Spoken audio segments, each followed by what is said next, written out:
Sabe aquela sensação de que um doutorado é uma montanha impossível de escalar? Pois é.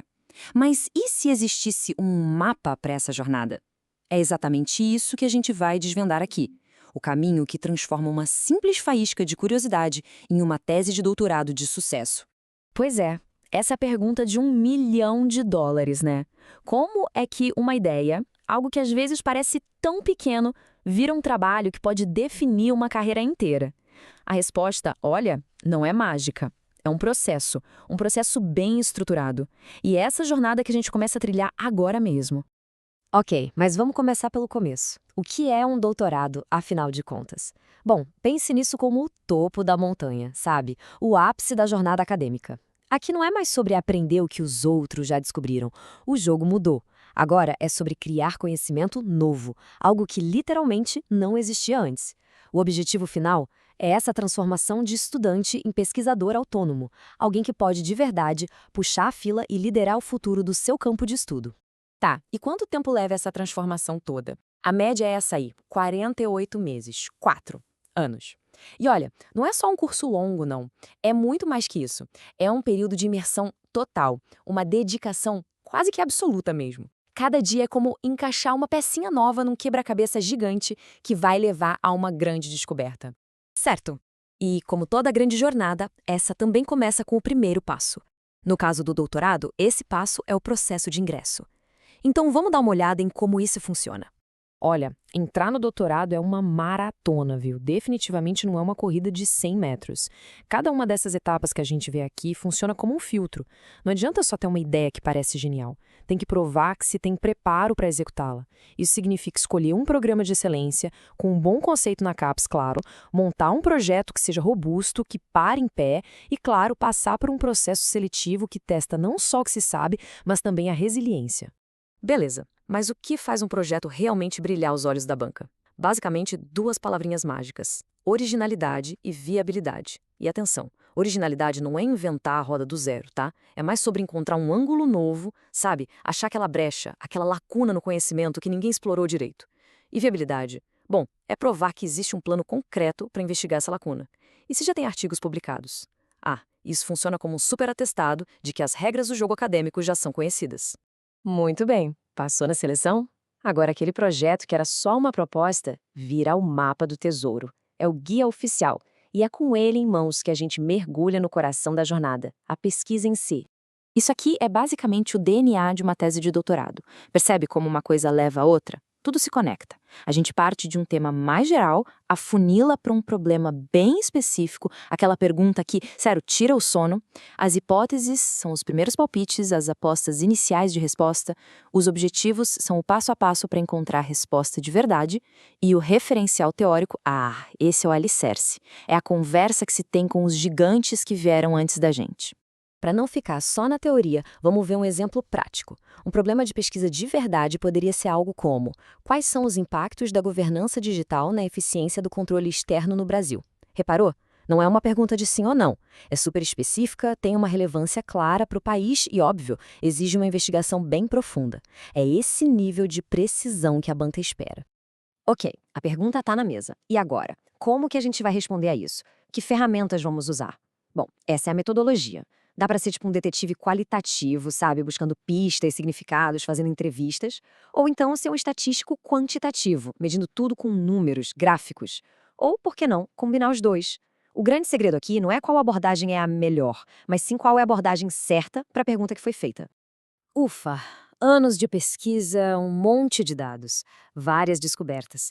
E agora vem o desafio final, ou quase final: colocar tudo isso no papel. Chegamos na fase da escrita. É aqui que todo aquele trabalho que ninguém vê, o trabalho invisível, finalmente vira uma coisa concreta, tangível. E olha só, escrever uma tese não é como escrever um romance, onde a liberdade é total. Existe um formato bem rigoroso, que no Brasil é ditado pelas famosas normas da ABNT. E essa estrutura toda padronizada, dividida nessas partes pré-textuais e pós-textuais, ela não está aí para engessar a criatividade, não. Muito pelo contrário. Ela garante que qualquer pesquisador, em qualquer lugar do mundo, consiga entender o trabalho e, se quiser, até replicar o estudo. É como se fosse o esqueleto que dá sustentação e clareza para tudo. Dá uma olhada nisso. É como se fosse o campo de batalha da escrita acadêmica. De um lado, o que a gente precisa ter: precisão nos conceitos, argumentos sólidos, de aço mesmo, e uma conversa constante com os grandes nomes da área. E do outro lado, as armadilhas mortais. Plágio, que é, sem exagero, um suicídio acadêmico. Generalizações vagas, que só demonstram preguiça intelectual. E, claro, a falta de fundamentação, que faz qualquer argumento, por mais bonito que pareça, desmoronar como um castelo de cartas. Esses 4 anos de doutorado, eles costumam ter um ritmo, estações bem definidas. O primeiro ano é o da base, da fundação. É hora de devorar a teoria. O segundo ano é o do arquiteto. É quando se desenha o projeto da pesquisa, a metodologia, nos mínimos detalhes. O terceiro ano, esse é o de ir para a rua e a campo. É o trabalho braçal mesmo, de coletar e analisar os dados. E o quarto ano é o da caverna, da reclusão. É o momento de transformar todo esse esforço num texto final e se preparar para o grande dia.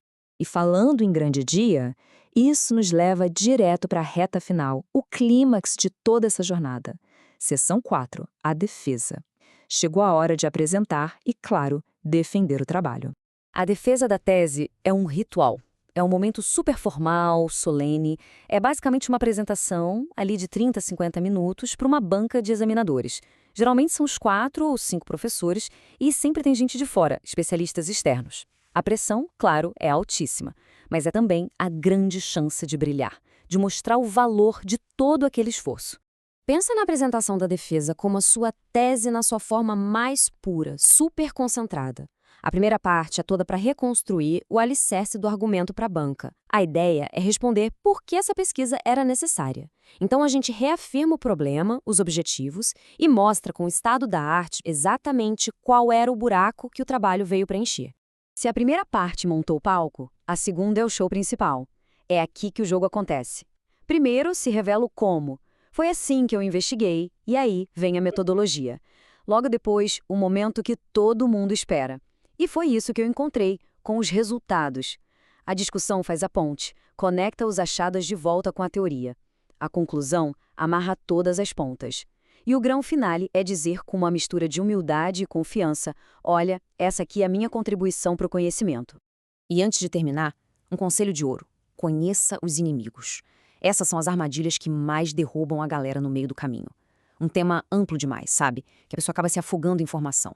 A falta de originalidade, que faz o trabalho nascer meio irrelevante. Uma metodologia que não se sustenta, uma revisão de literatura fraquinha. E talvez o pior de todos, a má gestão do tempo.